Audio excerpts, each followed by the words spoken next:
Salut à toi jeune abonné. Alors si je me permets de te contacter aujourd'hui, c'est pour une raison très simple. Est-ce que tu savais que cette vidéo est en partenariat avec MyHeritage?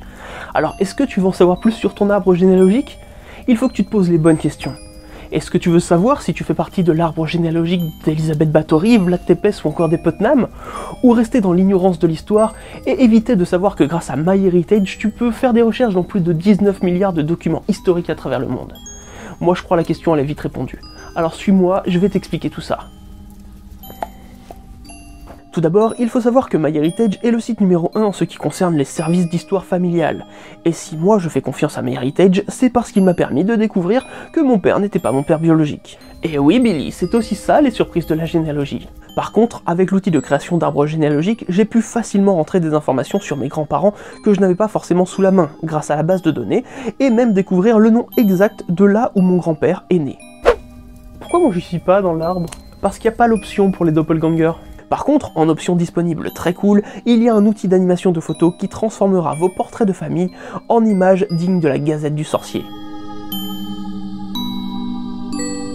Et si vos photos sont vraiment anciennes, vous trouverez également un outil pour les sublimer, voire même les recoloriser.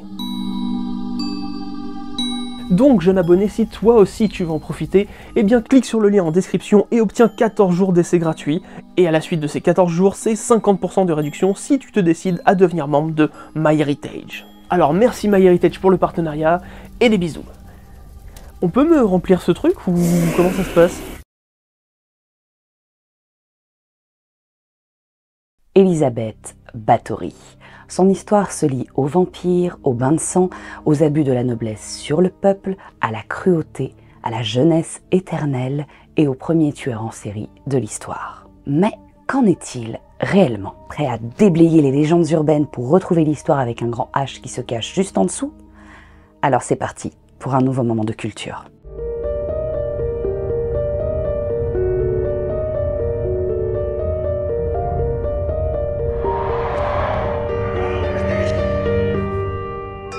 Elisabeth Báthory de Ecsed est née le 7 août 1560. C'est une comtesse hongroise de la famille princière des Báthory, favorable aux Habsbourg, les souverains actuels de l'Empire austro-hongrois, mais surtout du Saint-Empire romain germanique. Elle est également la nièce d'Étienne Báthory, le futur roi de Pologne.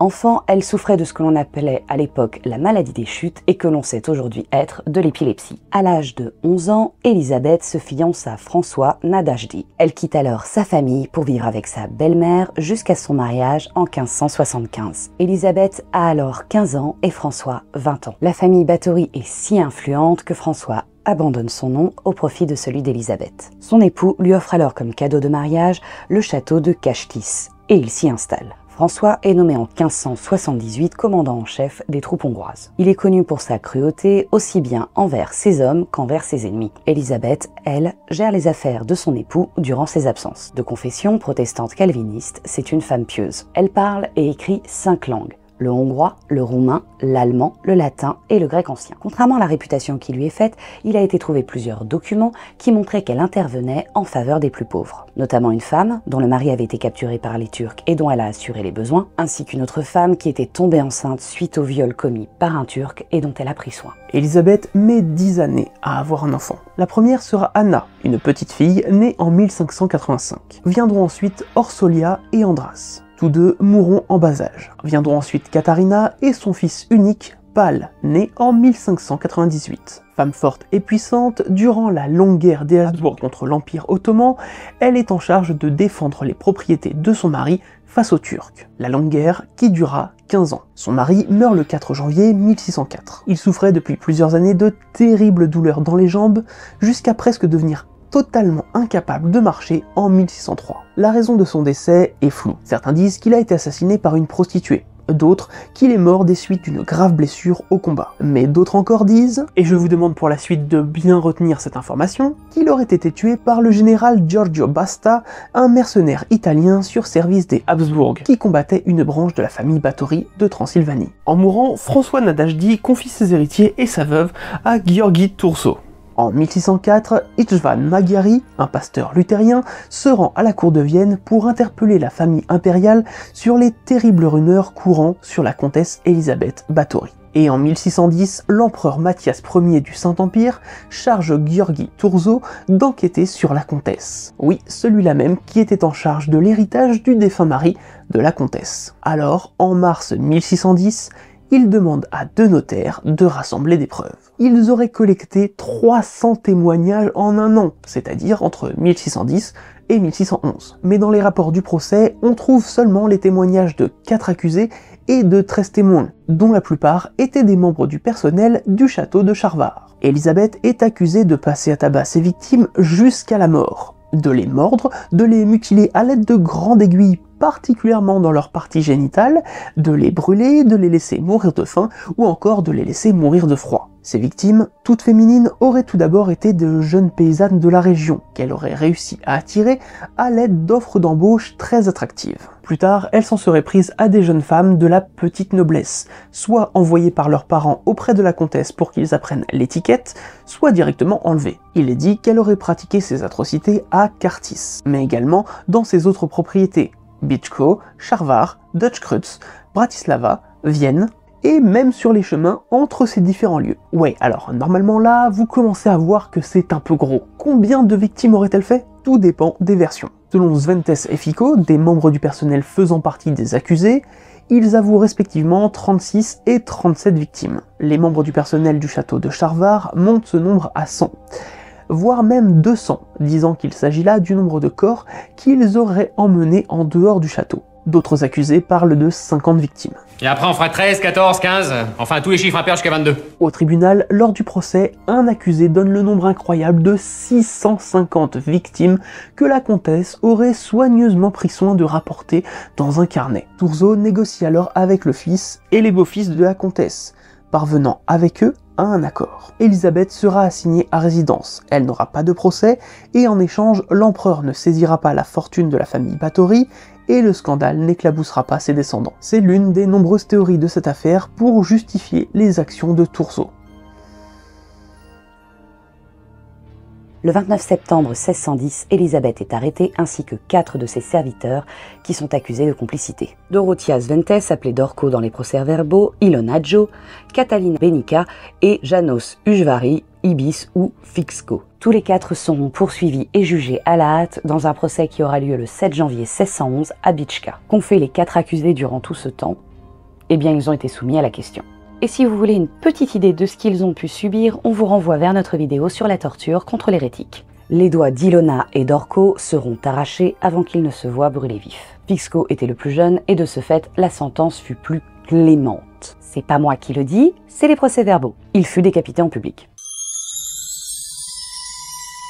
Son corps fut ensuite brûlé avec Ilona et Dorko. Katalin, elle fut aussi reconnue coupable, mais il fut établi qu'elle avait agi uniquement sous la contrainte. Elle fut donc condamnée à la prison à vie. Quant à Elisabeth, elle n'eut jamais de procès et ne fut jamais jugée. Elle fut enfermée dans son château jusqu'à ce que la mort l'en délivre le 21 août 1614. Elle fut enterrée à l'église de Kashtis, avant d'être déplacée, peut-être à cause d'un mécontentement local, à Exed, où elle aurait été enterrée dans la crypte familiale. Aujourd'hui, l'emplacement exact de sa sépulture est inconnu. On suppose qu'elle a été ensevelie profondément sous l'église du château sans que rien ne marque son tombeau. Elisabeth avait rédigé, avant de mourir, un testament dans lequel elle léguait la totalité de ses biens à sa fille Katharina.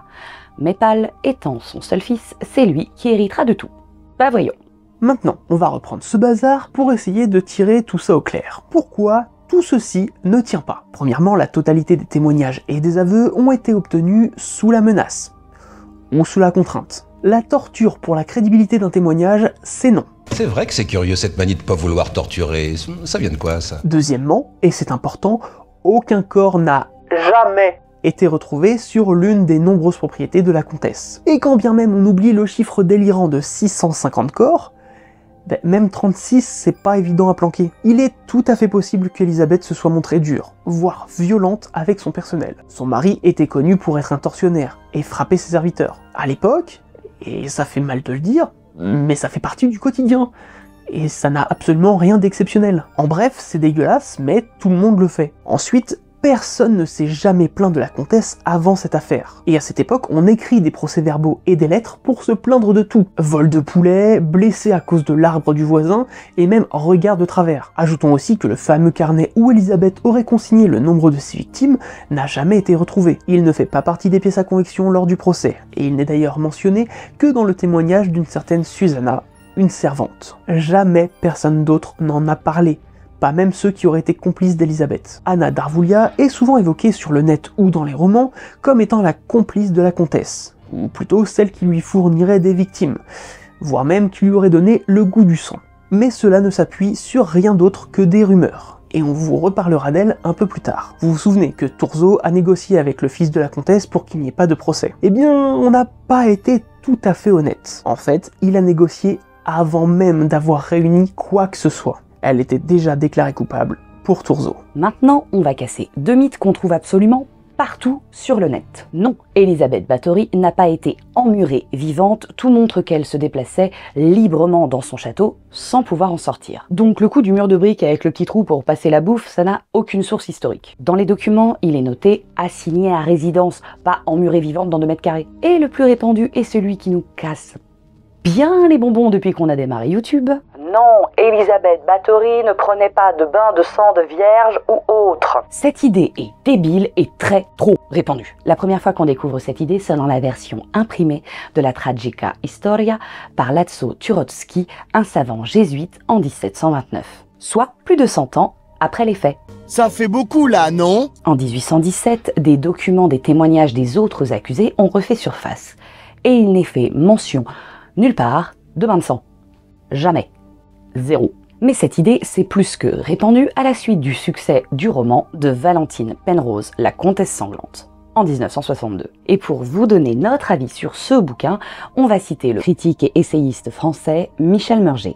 Biographie frelatée et véritable roman noir qui accumule les motifs gothiques, bain de sang, machine à assassiner, dont une fictive vierge de fer, torture prolongée, l'histoire prise en otage devient le simple décor d'une mise en scène des fantasmes sadiques de Valentine Penrose. Michel Merger, qui est pourtant auteur et spécialiste en SF, regrette que les chercheurs français recourent trop souvent aux écrits de Valentine Penrose plutôt qu'aux études historiques sérieuses des chercheurs universitaires hongrois ou allemands. Les chercheurs français et les youtubeurs. Des os pas des os. Pas se faire des copains encore, moi. Même sur le site de Nat Geo, on trouve des conneries. Alors, on va faire une petite aparté. Quand bien même elle aurait pris des bains de sang. Ça n'en fait pas une vampire pour autant. À la limite, elle s'en sert en crème de jour. Mais elle ne le boit pas. C'est pas une vampire. Arrêtez de faire n'importe quoi là avec les mythes et de tout mélanger, on s'y retrouve plus. Si on l'a pas mise dans la vidéo sur les vampires, arrêtez de nous mettre en commentaire. Oui, vous avez oublié Elisabeth Bathory. Non, on l'a pas oublié, c'est volontaire parce que c'est pas une vampire. Et puis, je vous signale qu'au moment où soi-disant elle aurait commis les faits, elle est vivante. Donc c'est pas une vampire, c'est n'importe quoi, ça m'a gonflé, oui, je règle de vieux comptes. Maintenant qu'on a un petit peu brisé l'image peut-être que vous aviez de cette dame, on va quand même se demander s'il n'y aurait pas une part de vérité. On comprend assez rapidement que la comtesse était très portée sur la protection des femmes, que ce soit celle qu'elle aidait comme les exemples donnés plus tôt, ou encore sa fille à qui elle aurait préféré léguer ses biens plutôt qu'à son fils. Et Elisabeth est une femme instruite, qui, comme toute noble qui tient un domaine, possède des bases en soins. On sait d'ailleurs qu'elle avait étudié l'anatomie. Lors d'un de ses séjours à Vienne, elle rencontre Anna d'Arvoulia, une sage-femme. Celle-ci est spécialisée dans les actes chirurgicaux, accouchements, brûlures des plaies, extraction de tumeurs ou encore de taches de naissance. Elle l'engage et celle-ci emménage à Kartisch. Et oui, il y a eu des morts par dizaines pour lesquelles la comtesse a organisé des funérailles, avant que, des années plus tard, elle exige de les enterrer au plus vite, quitte à ne pas faire de cérémonie. Est-ce qu'elle dissimulait des crimes qu'elle perpétrait avec Anna ? Ça, c'est la théorie de Turzo. Mais les rares témoins qui ont dit avoir vu des dizaines de corps chez la comtesse situent ces cadavres au moment de cas bien documentés de peste et de typhus locaux. Si on part du principe que la comtesse s'était formée aux soins auprès d'Anna d'Arvoulia, eh bien les saignées, les mutilations ou encore les brûlures prennent un tout autre sens. Ok, tout ça c'est bien beau, mais qu'en est-il des aiguilles sur et dans les parties génitales? Eh bien ça, ce n'est qu'une supposition de notre part, mais Anna était sage-femme. Et il n'est tristement pas si loin le temps où en France on utilisait des cintres ou des aiguilles à tricoter? Peut-être n'était-ce là que des IVG pratiquées avec les moyens de l'époque. Les corps jetés à la va-vite dans les fosses étaient possiblement porteurs du typhus ou de la peste, et il fallait donc s'en débarrasser au plus vite pour stopper l'épidémie. En une semaine, en 1610, 8 femmes seraient mortes, et ce, juste avant l'arrestation de la comtesse. Ces 8 femmes font partie des victimes recensées par Turgot, mais on sait de par une lettre qu'Élisabeth était à ce moment-là à Vienne, avec sa fille. Peut-être qu'à ce moment-là vous vous demandez pourquoi Anna d'Arvoulia n'a pas été jugée. Eh bien, en 1609, elle était déjà morte. Bref, là où Turgot a vu de la cruauté, il n'y avait peut-être là que l'envie d'aider son prochain. Mais si elle était innocente, quel intérêt y a-t-il à la faire accuser? On va encore casser une idée reçue. Les femmes veuves de pouvoir à cette époque, il y en a. Et ce n'est pas un problème en soi. Un acte misogyne, peu crédible. Ça fait beaucoup de bruit, d'argent et de risques pour faire tomber la comtesse. Alors évidemment, on se pose la question qu'on s'était déjà posée sur l'affaire de Salem. À qui profite le crime? Et plus précisément, à qui profite la condamnation d'Élisabeth Báthory? Eh bien, à la famille impériale des Habsbourg eux-mêmes. Attention, c'est comme pour l'arbre généalogique de Salem, c'est là qu'il faut vous concentrer. Mais cette fois, vous n'avez pas d'arbre généalogique visuel pour vous aider. Alors, on se concentre. À cette époque, la Hongrie est divisée en 3 parties. L'ouest était gouverné par la dynastie des Habsbourg, le centre par l'Empire ottoman, et la partie orientale a créé le duché de Transylvanie. Duché dont le second prince fut Étienne Báthory. Celui-ci sera arrêté par l'empereur Maximilien II lors de la guerre civile en 1565. À ce moment-là, la Transylvanie est un allié de l'Empire ottoman. Mais en 1602, sous le règne de Sigmund Ier Báthory, l'Empire des Habsbourg récupère la Transylvanie. En 1604, un mouvement de contestation mené par Étienne de Boscaï contre les Habsbourg embrase la Transylvanie. Il s'allie aux Turcs et en 1605, il monte sur le trône de Transylvanie contre l'avis de la famille impériale. Il faudra attendre des pourparlers et beaucoup de compromis de la part de Mathias Ier pour que la paix soit signée en 1606. À ce moment-là, l'Empire a perdu beaucoup de son pouvoir sur le territoire transylvanien, tout simplement parce que les Transylvaniens ont obtenu le droit d'élire eux-mêmes leur propre prince indépendant. La même année, la longue guerre prend fin avec l'Empire ottoman. Suite à la mort d'Étienne de Boscaï en décembre de la même année, c'est Sigmund Rákóczi qui monte sur le trône en 1607. Règne de courte durée puisqu'il meurt en 1608. Qui monte alors sur le trône de Transylvanie? Gabriel Báthory Ier. Celui-ci est le fils d'un cousin d'Élisabeth et Gabriel Báthory a un projet pour son pays, réunifier la Hongrie pour qu'elle retrouve sa gloire et sa puissance d'autrefois. D'ailleurs, après l'arrestation d'Élisabeth en 1610, il envahit et occupa subitement la Valachie en 1611, d'où il entendait plus tard envahir la Moldavie. Mais bien évidemment, si Gabriel Ier Báthory arrivait à mettre son plan à exécution, la famille des Habsbourg perdrait énormément de terres et de pouvoir. Et le nerf de la guerre, c'est l'argent. Le roi de Pologne de la lignée de Gabriel Báthory est mort. Là, pas de soutien possible. Mais qui a hérité de l'immense fortune de sa propre famille, ainsi que de l'immense fortune de la famille Nadasdy? Élisabeth. Vous le sentez venir, le petit parfum de politique qui pue? Si Gabriel Ier Báthory avait décidé de marcher de la Transylvanie sur le reste de la Hongrie, il aurait peut-être pu compter sur le soutien financier de sa cousine. Donc uniquement un motif financier? Sûrement que non. Les fiefs et les domaines d'Élisabeth ont alors toute leur importance. Quand le frère d'Élisabeth, Stephen, est mort en 1605, elle hérite de son château et de ses terres. Celui-ci se trouve sur un point stratégique de la frontière autrichienne. Les Habsbourg mettent alors une très forte pression sur la comtesse pour qu'elle vende le château. Ce qu'elle fera, mais elle ne sera jamais payée. D'ailleurs, l'empereur devait une très grosse somme d'argent à l'époux d'Élisabeth quand il était encore vivant. Et selon la loi, cette somme, il la devait toujours à sa veuve.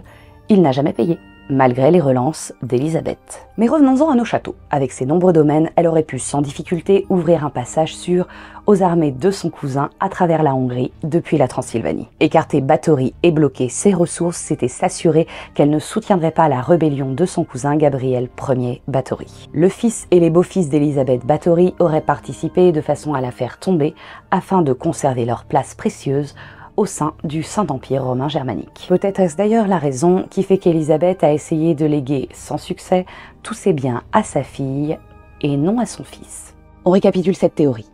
En 1604, François Nadasdy, l'époux d'Élisabeth, meurt dans des circonstances incertaines. Sachant qu'il était le commandant en chef des troupes hongroises, il aurait pu être d'un grand soutien à la révolte de la Transylvanie qui devait se préparer depuis un moment. La même année, les premières accusations sont portées contre Élisabeth. En 1608, Gabriel Ier Báthory monte sur le trône de Transylvanie et s'oppose au Saint-Empire. En 1610, Thurzó diligente une enquête après avoir négocié avec les beaux-fils et le fils d'Élisabeth, Pál. Ce dernier n'a alors que 12 ans, il est donc très influençable. Et jusqu'à sa majorité, la fortune dont il héritera sera gérée par Thurzó, qui sert le Saint-Empire. En 1610, elle est arrêtée et assignée à résidence, sans pouvoir disposer de ses biens et de ses ressources à sa guise. Et donc, elle ne peut être d'aucun soutien à Gabriel Ier Báthory. Mais voilà maintenant plus de 400 ans qu'Élisabeth Báthory, qui s'appelle en réalité Erzsébet Báthory, est morte. Elle a emporté avec elle les secrets du drame que furent les dernières années de sa vie.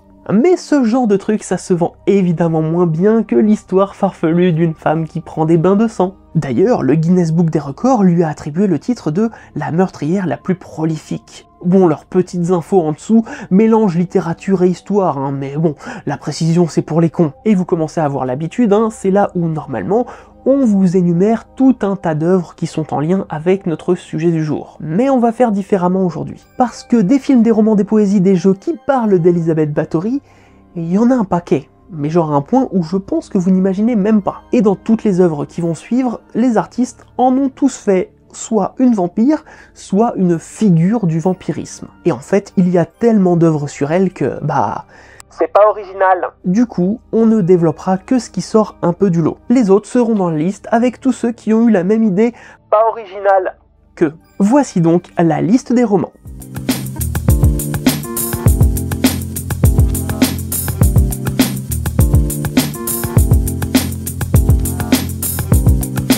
En revanche, on va au moins citer A Song of Ice and Fire de George R.R. Martin, qui s'est sans aucun doute inspiré de la légende de la comtesse pour créer le personnage de Mad Daniel Lodson, qui aurait volé les enfants des terres entourant son château, et se serait baigné dans leur sang.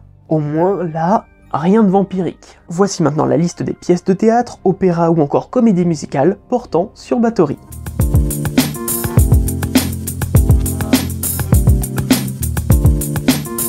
Nous parlerons juste de Transylvania no Mori Chintuju Shabinmun Wu Mamoru Shenshitashi, une comédie musicale japonaise de la série musicale Sailor Moon jouée en 2000. Élisabeth Báthory y était une méchante de premier plan qui était maintenue en vie en tant que loup-garou mort-vivant et qui se faisait passer pour une prof d'anglais afin de piéger Sailor Moon. Elle y était alors associée à Gilles de Rais. Et si on parle au passé, c'est parce qu'en 2001, elle a été remplacée par la marquise de Brinvilliers. Voici maintenant la liste des poésies traitant d'Élisabeth.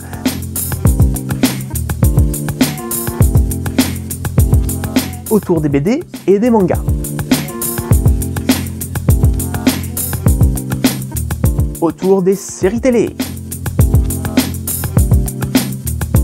Et c'est pas fini, voici maintenant le cinéma.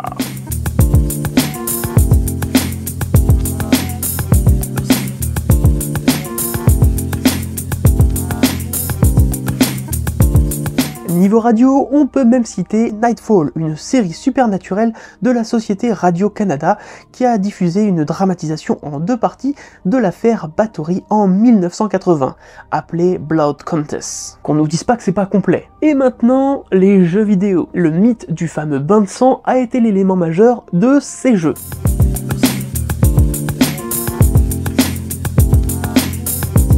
On va quand même citer Fate Extra CC, Fate Extella et Fate Grand Order, où Élisabeth Báthory veut devenir une idole de J-pop. On vous a dit qu'on ne parlait que de ce qui sortait un peu du lot. Niveau jeu de société, on peut citer le jeu de cartes Evil Baby Orphanage, où Lady Báthory est un personnage représenté dans une baignoire de rose. Ou encore le jeu de société The Harbinger, qui fait partie de la série Atmosphere, dans lequel Élisabeth Báthory est l'un des 6 précurseurs jouables. Avant cela, elle possédait sa propre extension dans le premier jeu de Atmosphere nommé Cauchemar. Hey, et vous saviez qu'il y avait même des jouets sur elle? Tiens donc, Papa Blender. Bon, vas-y, je sens que ça va pas me plaire. Bon, je te passe les figurines inspirées des œuvres que vous avez pu citer pour me concentrer sur une en particulier.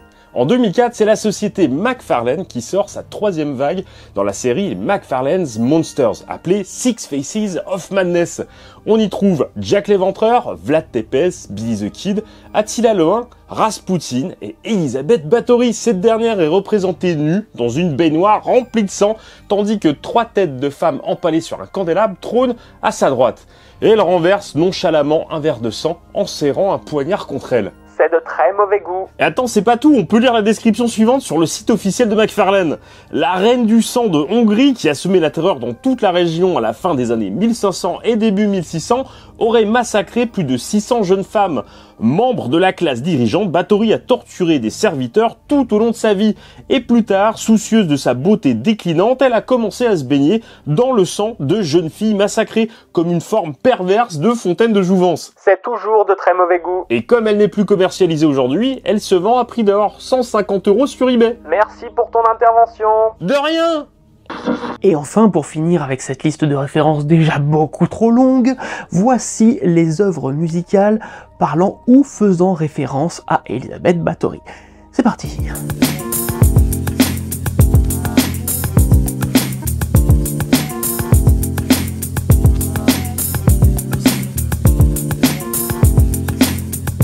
Bref, que faut-il conclure de cette liste déjà beaucoup trop longue? Eh bien, si vous voulez faire original, un roman, un poème, une chanson, une composition perso, ou même le nom de votre groupe, évitez Bathory.